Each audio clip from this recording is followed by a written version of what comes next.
Welcome to 5-Minute Facts with me, the Ancient Egyptian. I've moved away from Fridays as I didn't think it was working for the channel. Today's question comes from my friend Sarah. She asks, how much actual economic, religious power did non-royal women have? Did this change throughout the different periods? Brilliant question, here's my answer. When we think of women in ancient Egypt, famous queens usually come to mind. But they represented only a tiny fraction of Egyptian society.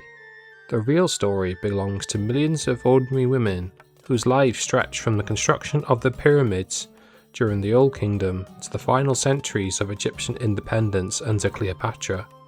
Compared with many other ancient civilizations, Egyptian women enjoyed remarkable legal freedoms, yet life was still shaped by hard work, family obligations, and social expectations. Throughout more than 3,000 years of Egyptian history, one thing remained surprisingly consistent. Women were recognized as individual legal persons. Unlike in many ancient societies, an Egyptian woman could own property in her own name. She could inherit land from her parents, buy and sell possessions, appear before a court, make contracts, lend money, and even file lawsuits without needing a male guardian to represent her. Marriage itself was also less restrictive than many imagine. There was no elaborate religious marriage ceremony that legally bound a couple together. Instead, marriage was largely recognized by living together as husband and wife. If relationships broke down, divorce was possible for both men and women. Some surviving divorce settlements even protected a woman's financial interests, allowing her to retain property she had brought into the marriage, or receive compensation afterwards. This legal independence was exceptional in the ancient Mediterranean world, but equality before the law did not mean equality in everyday life. Most Egyptian women lived in small villages along the Nile where survival depended upon agriculture. Every year, the river flooded its banks, depositing fertile silt that sustained the kingdom. While many men worked the fields during planting and harvest, women managed households that functioned as miniature industries. Grinding grain into flour could take hours every day.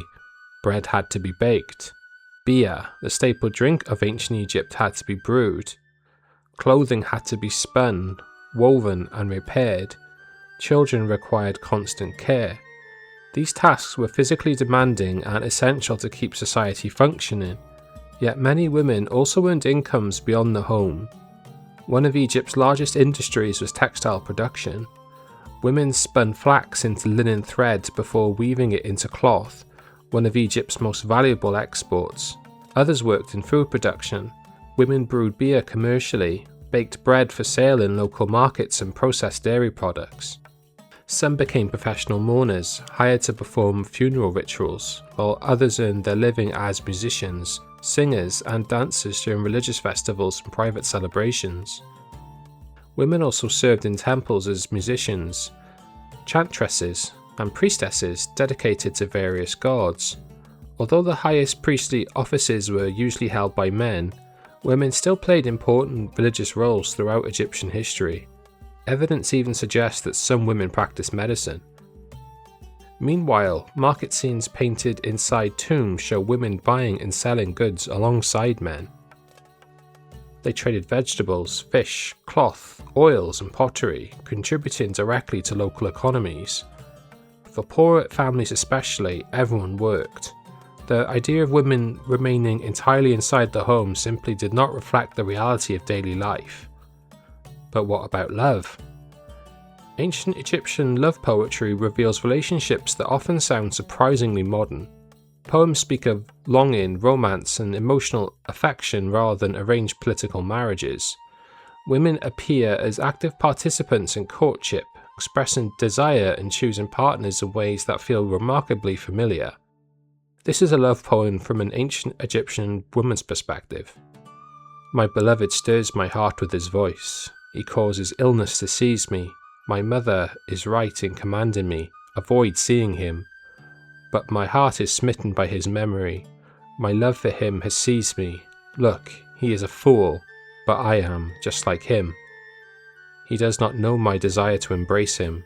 He does not send word to my mother. Oh my beloved, I am destined for you. The evidence surrounding same-sex relationships is more limited. No surviving legal text suggests that sexual relationships between women were specifically outlawed. Unlike male same-sex relationships, which receive occasional literary references, female same-sex relationships are almost entirely absent from surviving Egyptian records. This silence makes interpretation difficult.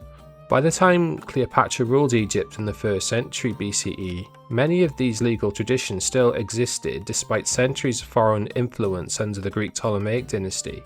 Women continued buying property, managing businesses, inheriting wealth, and appearing before the courts. Greek customs had influenced urban life, particularly in Alexandria, but long-standing Egyptian legal practices remained remarkably resilient in the rest of the country. Perhaps this is ancient Egypt's greatest surprise. It was not a society where women and men occupied identical roles. Most positions of political and military authority remained overwhelmingly male, yet ordinary Egyptian women possessed legal rights that many women elsewhere would not enjoy again until the early 20th century. The queens may dominate museum displays and history books, but ancient Egypt was built just as much by the countless ordinary women whose names have been forgotten. Women whose labour, skill, and independence quietly supported a civilization that endured for more than 3,000 years. If you have a burning question about ancient Egypt, or would just like to see clarity on something that you already know, please write your question in the comments. Thank you for watching and taking the time to support the channel. Please hit like, subscribe, and ring that notification bell so you never miss a future episode.